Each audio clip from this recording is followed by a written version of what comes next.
Oh, baby, oh, baby. Good to be with you on a Tuesday morning. A little foggy outside. Oh, I see the sun peeking out here on a Tuesday. Warriors and Kings, of course, Saturday, game 1, 5:30 p.m. Going to One Center. We'll get the rest of the schedule hopefully by tonight or maybe later in the week so we can figure out the rest of the games here. I know there's going to be a couple day breaks in this series, which favors the Warriors. You got to think with no back-to-backs and being a much older team. All right, Garlic Fries, the Baseball Guys podcast is back. Joe Shasky, Sam Lutman. They bring you all you need to know about the Giants season twice a week. No episodes are now available wherever you listen to your podcast. Giants, of course, get smoked by the Dodgers last night, 9-1. Urias was really good, 8 Ks in 6 innings, 4 hits. Logan Webb, not so good, drops to 0-3, 6 hits, 4 runs and 6 Ks, and Max Muncy continues to dominate the San Francisco Giants. He goes 3 for 3 last night. 7 RBIs and 2 home runs for Max Muncy. Mookie Betts goes 3 for 5, 2 RBIs and a homer. We'll get back into the Warriors, 888-957-9570. Line them up. Ron Adams will join us at 8:30, the defensive guru for the Golden State Warriors. But let's bring in Dave Flemming, who is back from Augusta, Georgia. Had a great time, I'm sure, at the Masters. Dave, good morning. Welcome back to the Morning Roast here on 95.7 The Game. We'll get to the Masters. But first, the Giants, as they're scuffling at home. They've lost 3 or 4 at home. They're failing to score or hit the ball really well. But last night, I'm focused on Logan Webb. Logan Webb, just so far this season, hasn't matched the aces that he's gone against. Garrett Cole, Dylan Cease, and, of course, Julio Urias last night. And he's just catching way too much zone right now. Logan Webb, off to a rocky start. Yeah, and, good morning, guys, first.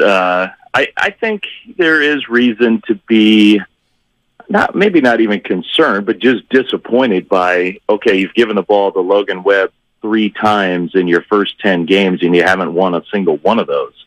So you're 4-6, but you're 4-3 when Logan Webb doesn't start. That doesn't sound right. Like, that just seems strange. Part of that is definitely the 3 pitchers that he faced. Like, you could probably make an argument that 3 of the 7 best pitchers in the game are those 3 that he's gone head-to-head against. I mean, those 3 guys are really, really good. So that's part of it.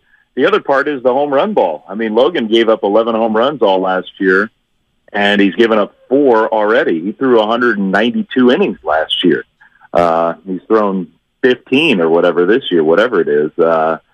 So that is a concern, and it's strange, and hopefully it's just a small sample. Hey, wrong pitch, wrong time, because Webb's still got the skill set to keep the ball in the ballpark. It's his most important skill set. He's throwing hard. He looks totally healthy. His stuff, to me, looks good. I'm hoping that's just kind of a flukish, okay, he made some bad pitches that got taken advantage of. It's going to even out over the course of the year. Yeah, I think a lot of Giants fans are just kind of frustrated. They look up and they're 4-16 against the Dodgers over the last 20. They've been outscored 108-56 in those games, and that's your rival. And no one is saying that you got to compete for championships every single year, but closing the gap a little is, I think, something that Giants fans are feeling right now. I don't know, man. What's going on? Why do the Dodgers have their numbers so bad over the last couple years? Yeah, I don't know, because I think they have closed the gap a little bit for this year. I do. I think they're closer into overall talent level to the Dodgers.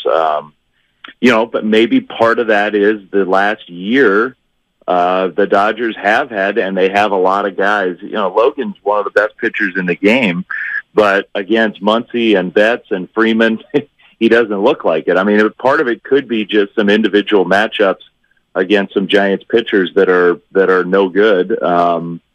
That one is hard to explain. I mean, the number one explanation is last year the Dodgers won 111 games. They were awesome. Like, they were just a historically awesome team. And the 3 of us talked about it in the offseason. Like, you take away you can't do it, and you don't want to do it. But if you measure the Giants against everybody in baseball last year other than the Dodgers and the Padres, the Giants had a better record than almost every other team. They handled themselves just fine against everybody but those 2 teams. But the problem is, you have to be able to measure up against those 2. You have to. And we're seeing the Diamondbacks have obviously taken another step forward. They've got a ton of young talent. I mean, the National League West is just brutal right now. And Does it help that they play fewer games in the division this year? It does, but it doesn't help that much. You're still going to have to. You can't have another year where it's 3-10 against the Dodgers and 4-9 against the Padres. That you are not going to get where you need to go if that happens. So I don't have a good answer for you, but I think you're right to say it's frustrating and they have to match up better against those teams. I believe at the end of the year when we're talking, we'll say that they did, but they got to go out and do it. No doubt. Dave Flemming here on the Morning Ross on 95.7 a game. Dave, looking at Ross Stripling and Sean Manaea, I thought Sean Manaea pitched really well over the weekend against the Kansas City Royals. Ross Stripling, a couple rough outings for him in his Giants debut. What's the ideal role for Ross Stripling? Is it coming out of the pen like he did Saturday afternoon where he gave up the big home run to Salvador Perez, the 3-run jack, or is it starting the game? What's the ideal role for Ross Stripling? How can you get the best out of him this year with the Giants? Yeah, excellent question, important question, because he is good. He was really good last year. He's a big part of their plans this year, and the answer could be they still need time to figure that out. You have starting pitching depth. That's really great. It's enviable. But the flip side is early on, there might be some bumps in the road as you try to figure out how to use those guys. And so, I don't think it's going to be a problem long term. Stripling, I think his answer when he was asked about it, I give Ross credit. He stood in front of everybody the other day because that's the game. The Giants, absolutely, they should be 5-5. I mean, that has to be a win. And when you look back at the end of the year, you might say that that's the worst the worst loss of the year. I mean, that you can't lose that game. What was just a second, Dave? Like I was listening to Gabe in the post game, and he said, "Oh, we're trying to get him some work." Like I hear that to a degree in like the 7th inning, but like what was him not going to the bullpen in the 8th inning? Like I didn't understand the baseball logic in that. Yeah, I mean, I think, number one, it tells you that from the right side, other than their closer, they trust Brebbia, they trust Rogers, they do, but those guys aren't like massively overpowering sort of traditional late inning relievers, at least by the standards of current baseball. I mean, it does tell you that they may have a little different concept of how to use those right-handers, Junis, Jelly, Stripling, in conjunction with Brebbia and Rogers. So, part of it might be just kind of experimenting a little bit at the beginning of the year and seeing how do we have to have a traditional late-inning right-handed setup guy, or could we use those 3 pitchers in some way to kind of take that role? And maybe the answer is going to be no. Maybe you need to be a little more traditional at the end of the game. I mean, I'm okay with some early season tinkering, experimenting. Stripling said after the game, I've started 100 games, I've relieved 100 games. I can do both. I'm happy in both. That wasn't the reason I didn't pitch well today. He has been tinkering with this new changeup. I wonder if, maybe some of that tinkering has thrown him off a little bit. We see that a lot, like spring training, early season, pitchers, hitters, looking for a new approach, looking for a new edge, and then ultimately you just go back to what works. I wonder if we're going to see a little bit of that with Stripling, because I still think he's going to be a very big part of this team. Yeah. There have been a couple of like positives. I think, the general consensus that like the sky is falling and everything is lost isn't true. Yastrzemski looks like the bat is alive. He's got much better swings. Estrada's been on fire. J.D. Davis has been on fire. VR looks solid, defensively and offensively. He's got pop. And then Ramos has looked good in these last couple of games. What's your favorite of those storylines?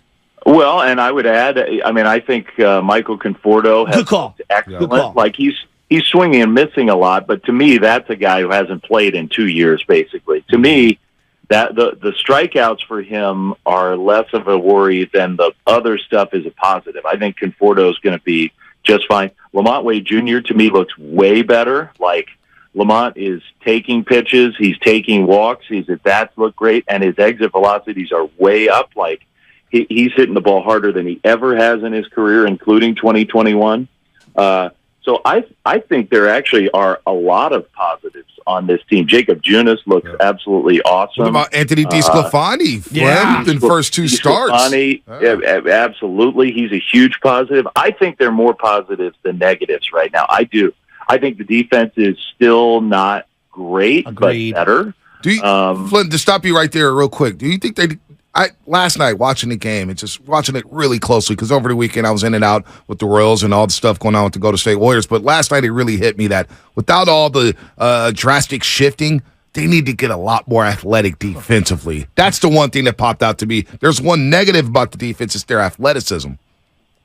Yeah, and I think that's probably true. I wonder when the outfield looks like it's supposed to look, and like maybe that's not going to happen totally. It could be that they've got some guys who are just too injury prone and took too many risks there. I mean, that's a possibility, but hopefully not. Yeah. When the outfield looks like it's supposed to, then I think the defense, you can sort of stabilize. I mean, I think one of their main goals this year was to stabilize things, like be a mix and match team, be a matchup team, be able in the late innings to go to your bench and have true weapons. Last night to me was, it got lost in the fact that the Muncie Grand Slam blew the game open. But it was really interesting that Alex Vesia was the guy out of the Dodgers bullpen, not they only have two lefties, and Vesia's really struggled. Why did they do that? Well, because you get Jock Peterson and Michael Conforto and Lamont Wade all sitting on the bench. The teams are not going to want to have to use their right-handers in the late innings after a lefty starter against the Giants. They are going to be able to match up, the Giants are, like they did in 2021.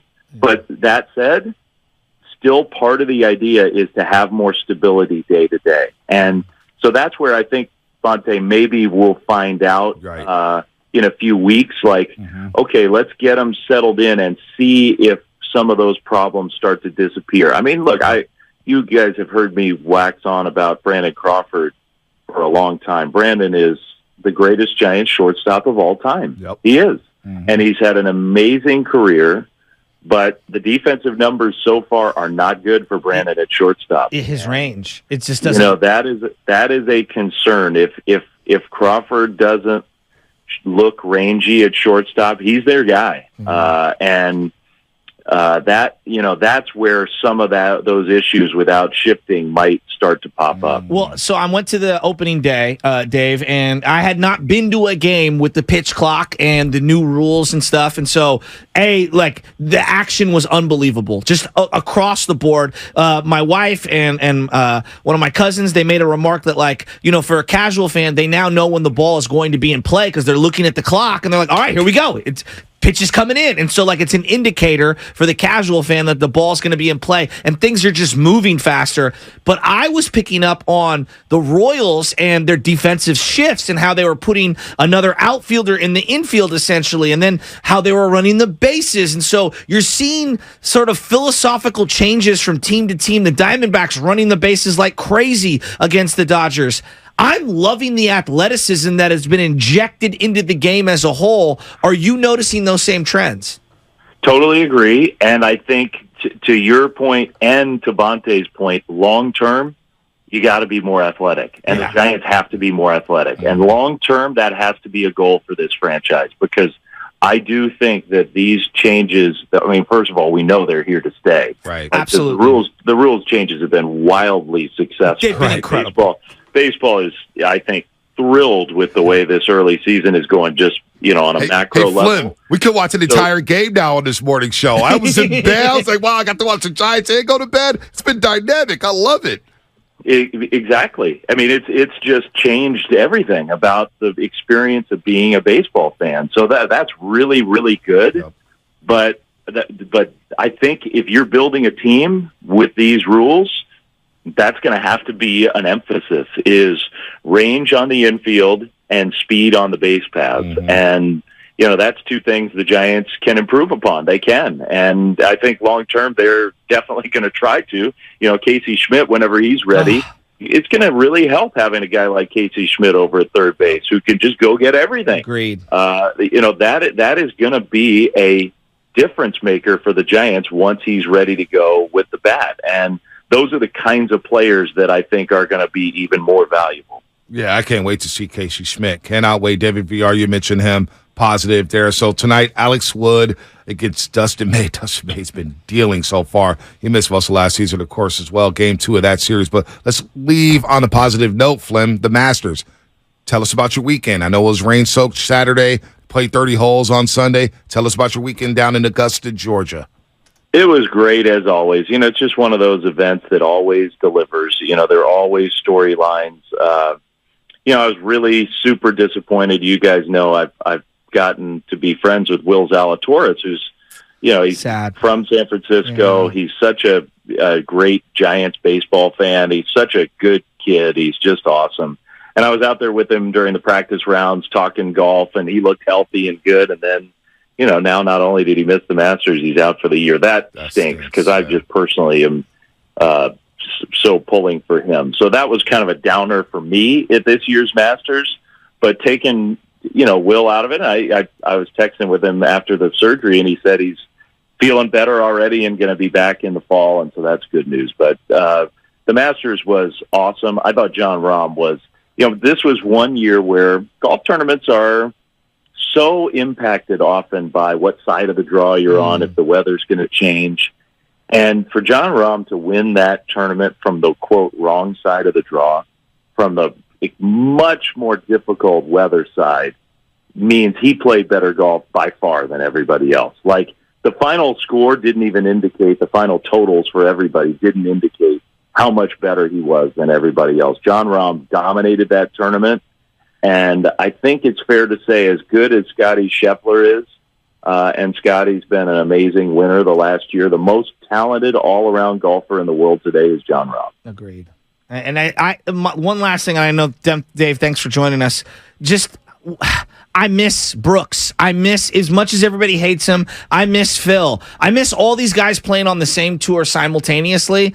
I'm not mad at anyone for taking money. I mean, I'm using an iPhone that's made, in China under gosh knows what kind of conditions. So everybody that wants to pro clutch on that, my bigger thing is forget the Live Tour and PGA. I just miss them all being in the same venues together. I miss those guys.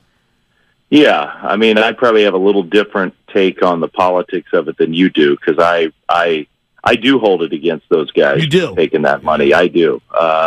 I'm with you, and too, I think it was. I think it's. Well, I mean, we won't go into that this morning, but but I think your point is still a really good one. The game misses those players. Yes, and not all of them. A lot of them are washed up and over the hill, and I don't miss watching Ian Poulter, struggle to make the cut. I don't, but I do miss Pat Brooks. I miss Cam Smith. Yes, and I miss. I mean, Phil at the Masters is Phil at the Masters. So I do miss some of those guys. And I wonder, a big takeaway for a lot of people was, hey, live golf players they're not going anywhere and they're still talented. The Masters is different. Those players, some of those who fit that golf course so well, there's no tournament where the course and the style of play of the player and how those sync up dictates the results more than the Masters. We're going to show up in a month at Oak Hill in Rochester, a traditional sort of U.S. Open style course. Phil's got no chance. And I mean, it could be that those live players really do suffer because of the lack of, hardcore tournament experience and seeing hard golf courses. That to me will be a bigger test of what's it going to look like for those guys going forward when they come back to the majors. Warrior question. Love it. Just got to my ear as you were ending. Get him a Warrior question before he leaves, because you know all about basketball. Cover college basketball. You're tapped in with the NBA. This Warriors run, playing the Sacramento Kings, pretty damn cool for the first time in their story franchise's histories that they've played in the playoffs. They've never been in the playoffs at the same time. We got all 4 California teams in the playoffs at once, and no Texas team in the playoffs for the first time in 40 years. But this Warriors run, how do you see it playing out here, Flem? Yeah, take that, Greg Abbott.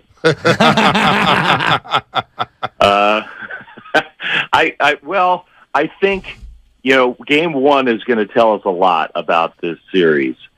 my worry with the Warriors is just on the defensive side. Yeah. Like I have no doubt that in the playoffs these guys are going to show up and make shots. Like the Warriors have too many good between Curry, Thompson, and Poole, and they have others, but those guys are going to make shots. So can they defend a really good offensive team on the road is my number one question. I think overall it's a great matchup. Like the experience level the Warriors have versus the Kings is just such a massive advantage. It's a terrible draw for the Kings. I feel bad for the Kings because they've had such a great year. I think they almost would have rather seen anybody else in the first round.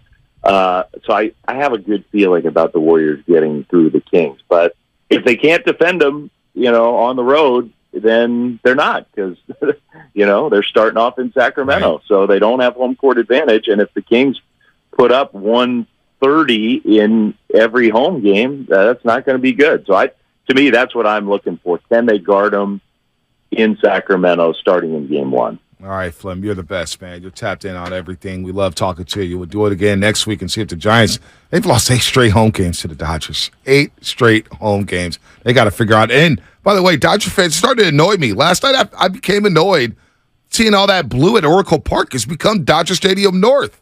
Yeah, and for no other reason than that. Like, you're right. There should be some urgency. The Giants should be ticked off about it. Like, because they're fine.